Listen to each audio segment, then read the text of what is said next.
Que se celebra cuando la nube negra se acomoda en mi cama. Hoy nos acompaña una figura imprescindible de la poesía colombiana contemporánea, periodista, comunicadora, poeta, cantautora también. Ana Mercedes Vivas está aquí porque ha sabido tejer con sus palabras la memoria, la resignificación, el conflicto y el amor. Ana Mercedes adicionalmente es hija de dos poetas colombianos también que han marcado la historia de nuestro país, que es Maruja Vieira y José María Vivas Balcázar. Ana Mercedes, es un placer tenerte aquí y bienvenida a El Tiempo. Buenos días, Sofía. Bienvenida a mi casa. Durante 3 años fui editora de revistas de Casa Editorial El Tiempo. Sigo considerando El Tiempo como mi casa. Qué Y gracias por tu presentación. No, con muchísimo honor, la digo, de verdad es un honor tenerte aquí. Bueno, tenemos una nueva obra de Ana Mercedes que se llama Corazón de Pájaro y es una obra disruptiva, es nueva, es innovadora, porque bueno, tiene una parte muy especial que tú ya nos contarás, pero cuéntanos cómo nació Corazón de Pájaro.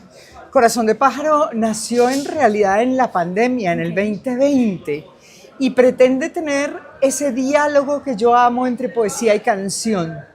Las poesías son mías, las canciones no. Tiene una producción del maestro colombiano Gabriel Cifuentes. Se hizo muy poquitas semanas antes de que nos declararan en asilo, que eran unos días, ¿no? Era un simulacro de 4 días y duró como casi 2 años. Pero estuvimos trabajando para sacar este disco y este libro. Está en las redes sociales toda la música. Entonces, los poemas van articulándose con canciones que he ido encontrando. Yo he sido sobre todo una buscadora de repertorio. ¿Por qué volverlo a sacar ahorita? Lo pusimos nuevamente en redes porque el libro se quedó un poquito atrapado en la pandemia. En ese orden de ideas era importantísimo volver a poner a Corazón de Pájaro y darle otros vuelos. Tiene una página web, tiene libro impreso, tiene la música en el CD y en las redes, y los invito a disfrutar de esa versión multimedia, de la conexión entre poesía y canción, que es lo que siempre me ha llamado la atención. Qué maravilla. Ana Mercedes, en tus poemas hablas mucho de migración, de viaje. ¿Qué vivencias específicas inspiraron, digamos, que esas palabras? Yo soy una periodista, ante todo soy una periodista, y creo que mi poética, a diferencia de la de mi madre o la de muchos que tienen esa capacidad infinita de nombrar las cosas como la primera vez, mis poemas retratan lo que pasa y lo que me impacta. Mi trabajo ha hecho que yo tenga que hacer muchos viajes, y a veces sola, más la mayoría de las veces, además es un placer. Así que por eso digo que mi corazón de pájaro a veces es el único viajero. En la migración a mí me impacta lo que me rodea a nivel de conflicto, a nivel de lo que está pasando con los migrantes. Me preocupa muchísimo cómo no les damos nombre a los migrantes. Decimos los venezolanos, los que llegaron y se hundieron en las barcas en el Mediterráneo. Por eso allí hay un poema que dice, ¿sabemos acaso que se llama Yalán? ¿Sabemos acaso que se llama de tantas formas? Porque no son un número, no son un fenómeno, son seres humanos, y debemos nombrarlos como tales y recibirlos a quienes regresen como tales y acogerlos como tales. ¿Cómo fue ese paso de escribir poemas a empezar a cantarlos y expresarlos de una forma distinta? Yo no los canto, yo no musicalizo mi poesía, yo trato de encontrar la conexión entre poesía y canción, de tal manera que, por ejemplo, anoche precisamente en una cena le conté a un grupo de amigos cómo había nacido un poema que se llama Sobre el Paraná. Me tocó un viaje para ir a un festival de poesía en Iguazú, y en esa ruta el capitán del barco que lo lleva a uno al tour normal de los ríos en las 3 fronteras dijo: miren, aquí el agua ya no tiene la pesca, las represas se han llevado la pesca que necesitan las comunidades.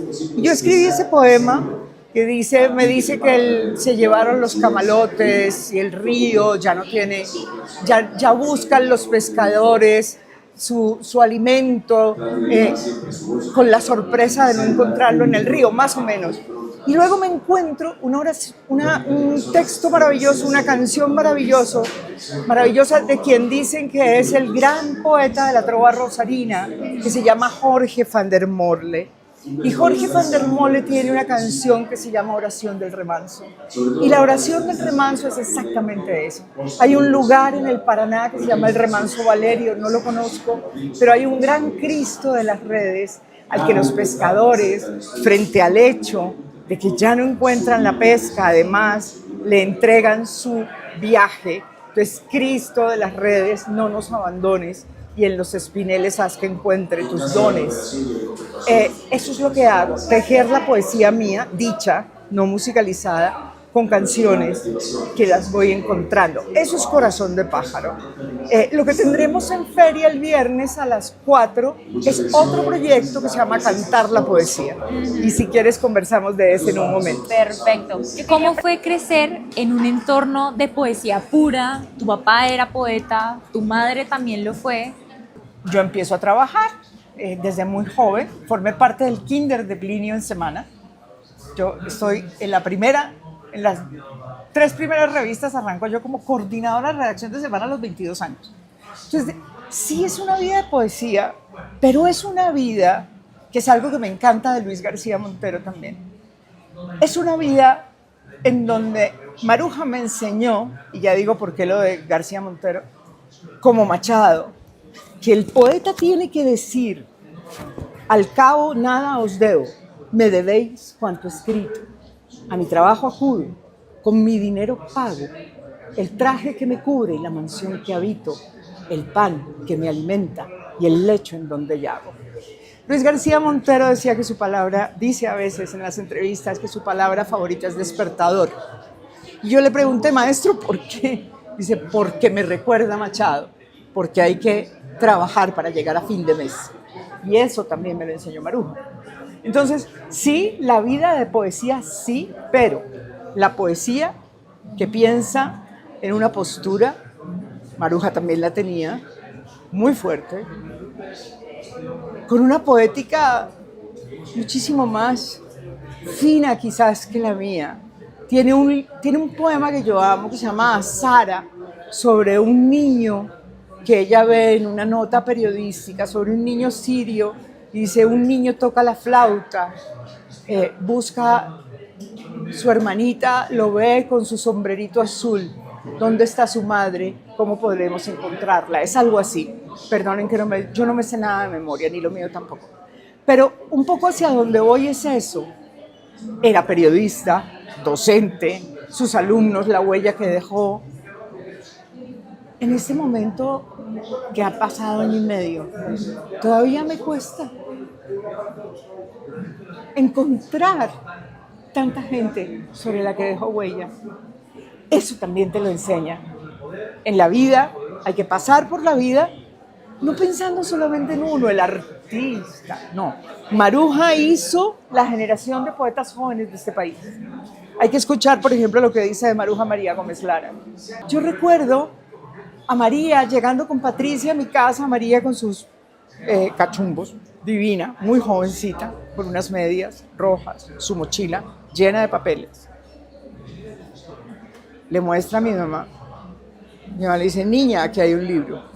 Y me dice a mí: por favor, llámame a los de Editorial Pijao en Tolima, Los Pardo, porque esta niña tiene que publicar ya. Ya se arranca María. Y como ella, 30 mujeres. Nunca le dijo a una mujer: no, es que no está bien lo que estás escribiendo. No, mi amor, aquí hay un potencial. Yo te diría que podrías pensar en... Un día me preguntaron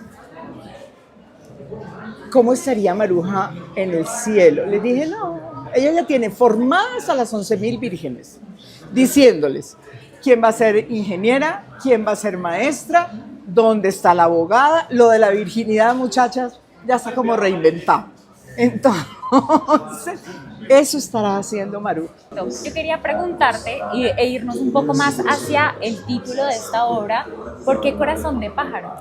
Ah, es precioso esa historia. El corazón de los pájaros se parece al de los humanos. Tienen una diferencia en una de sus cavidades que mira hacia un lado y la de los humanos en otro. Y el corazón de los pájaros es proporcionalmente a su cuerpo muy grande, porque necesita mucho oxígeno para batir sus alas. Y en ese oxígeno, creo yo, que está concentrado el hecho de que los seres humanos, y sobre todo los colombianos y las colombianas, les colombianes, tienen que batir muy fuertemente las alas para poder volar en este país.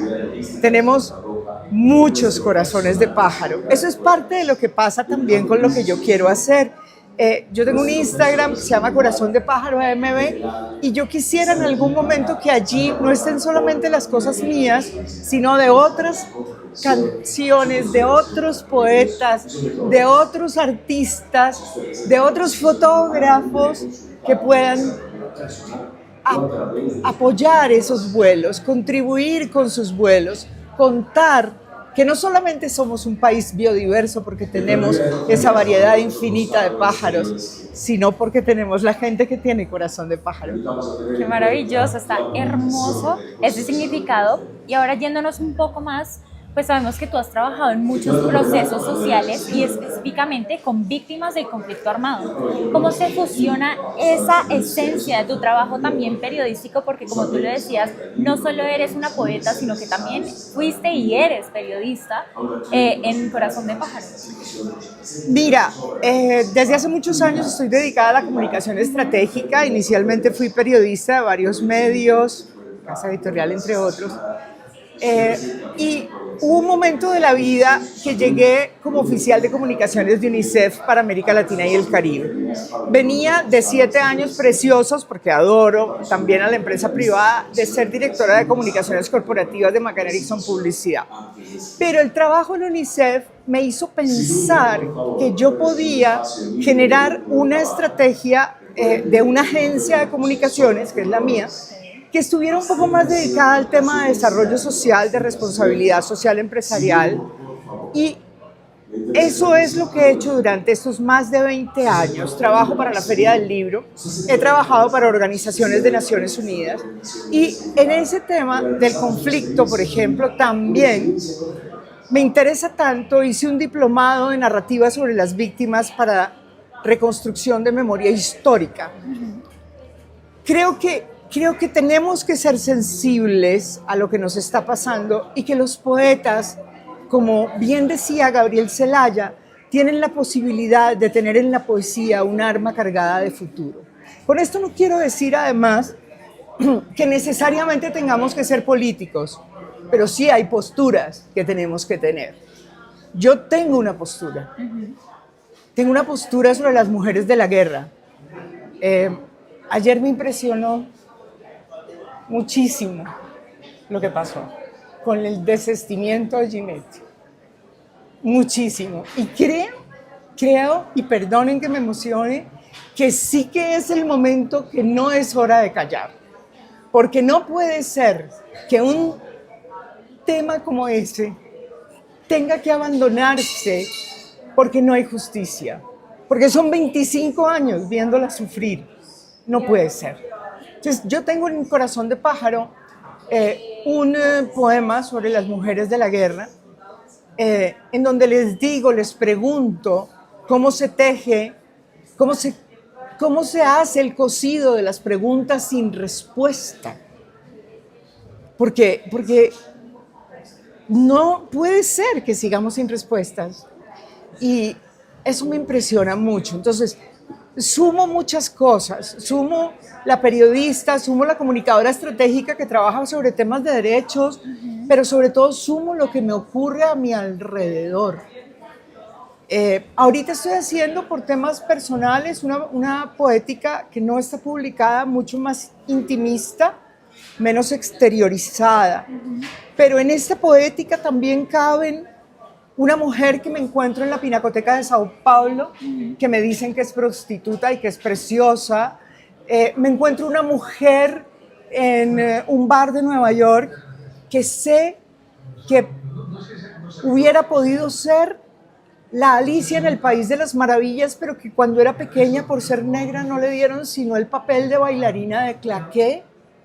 Me encuentro a la propia reina Isabel, que solo quería que la amaran, como digo yo, y me encuentro todas estas mujeres, por ejemplo, que se empiezan en la Alhambra. No sé si ustedes saben que a las mujeres de la Alhambra estaba prohibido llamarlas por su nombre. ¿Y en qué se diferencia de lo que está pasando en Afganistán? Que no queremos la voz, no, ellos no quieren la voz de las mujeres en lo público.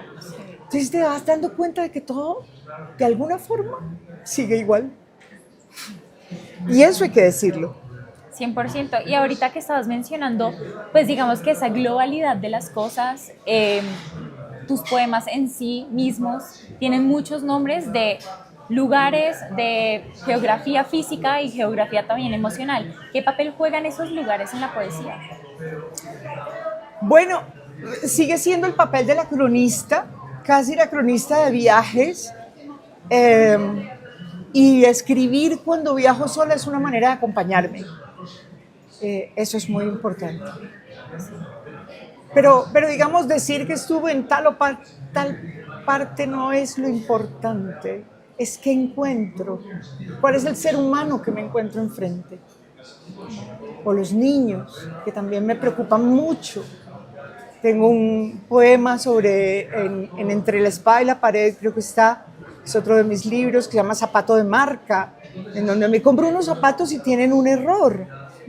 Yo digo, habrá un niño que en una maquila se equivocó. ¿Qué habrá pasado? ¿Qué hay detrás de eso? ¿Qué hay detrás de esto?